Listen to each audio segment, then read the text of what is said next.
We can You have to be a delegate, or candidate for delegate. We're going to jump right into this. Mike McDermott, welcome. Joe, thank you. Glad to have you here, and we appreciate you coming in. Mike, why are you running for state delegate? Well, I think everybody runs because they think they want to make a difference. But the main reason to run is because what's going on up there, you're not in agreement with. And right now, I think for you and me, if anybody that's probably over 45 years old that had a chance maybe to vote for Ronald Reagan when he ran in 1980, I thought that was the election of my lifetime. I didn't think there could possibly be a time in the country when an election would be more important than that one was.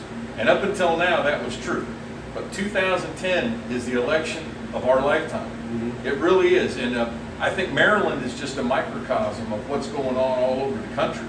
And it's a real opportunity for the citizens in Maryland to truly take back their state and to move us in a direction that is more towards growth and development that will lend to prosperity than it is towards the contraction that we've seen in our economy. And the personal freedoms that I've watched ebb away over the last couple of decades in this state, those are actual valid, good, solid reasons to step up to the plate and say, you know what, this is the year to make those changes. Okay, good. Why should the voters support you versus your opponents? Well, you know, I've had the advantage of being able to watch my opponents over the years. And you know, my opponents are generally the opponents of the Eastern Shore. People that are not in favor of cutting taxes, not in favor of reducing the burden on families. My opponents are people who believe that the government has the answers rather than private enterprise. Those are my opponents, and they've clearly etched that out in Annapolis. I mean, the liberals in Annapolis have absolute control over policy and procedure and what happens in this state. The Eastern Shore has a very little wiggle room when it comes to our personal freedoms. Our values are not necessarily translated over there. I'll tell you what, Joe, there's a big bucket at the Bay Bridge.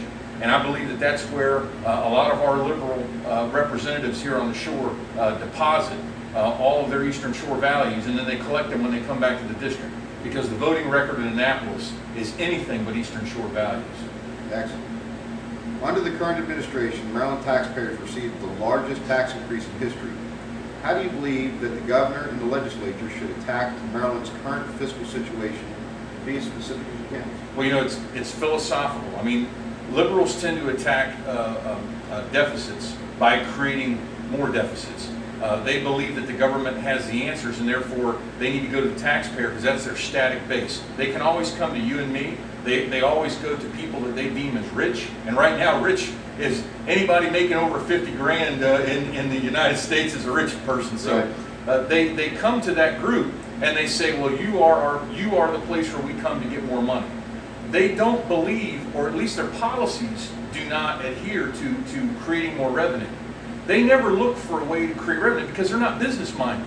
When you're in business, you know, you realize that if you've got some deficits, you need to create more revenue. You've got to go out there and look for a way to promote your product and build it up. Their philosophy is that they're not interested in producing anything or looking for government to be necessarily more efficient.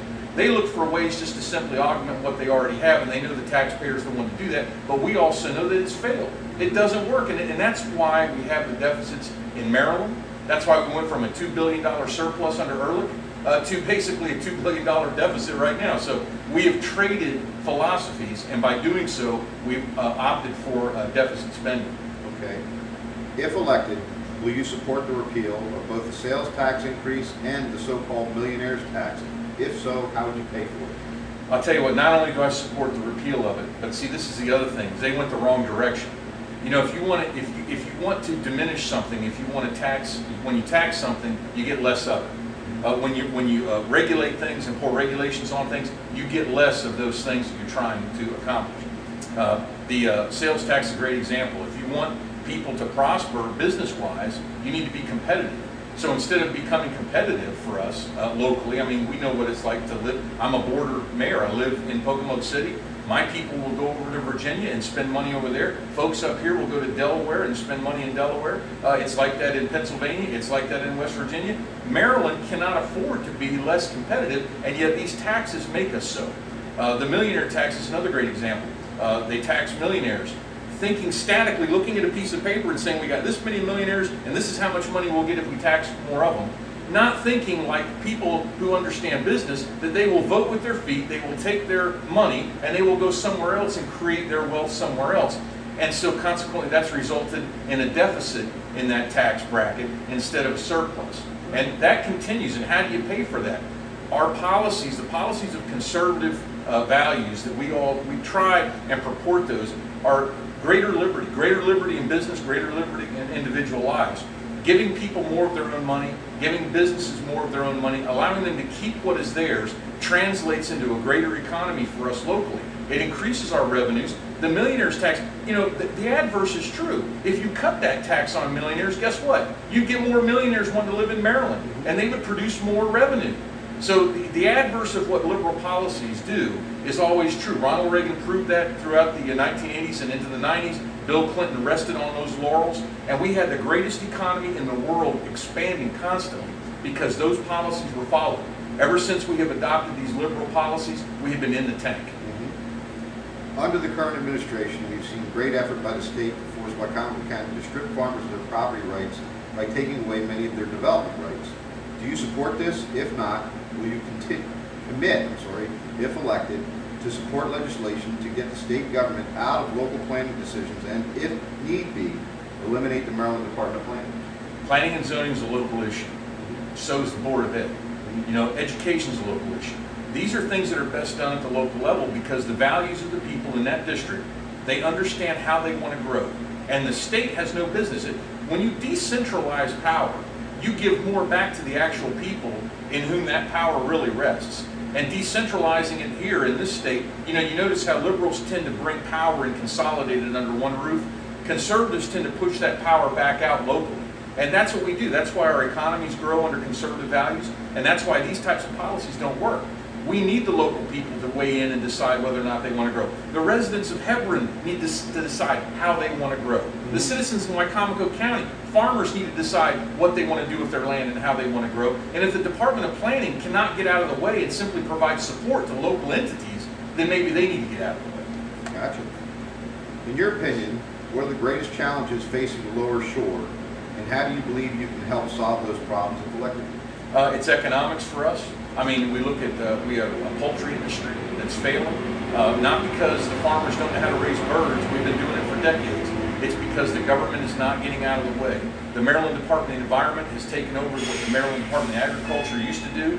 They're penalizing, they're crushing an entire business and industry here on the shore.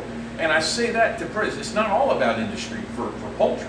But for us, that's a mainstay. That's the way the government looks at how to support industry down here on the shore. Well, that's not working. So not only do we have to keep it up with agriculture, but we've got to expand the intellectual properties here as far as our jobs and our training go. We need space-oriented jobs. We need knowledge-based, skill set jobs like we have down at Wallops Island. That's what we've been working on in Pocomoke City and growing our industrial base. Those are jobs that bring discretionary income to local families, and people can prosper, and that turns into a community that's prospering, a government that has revenue streams, and kids that have a hope and a future here on the Eastern Shore. Awesome. Mike, thank you for being here. Thanks for participating and getting out there in front of everybody. Folks, we appreciate your support. We'll see you tomorrow night. Thank you.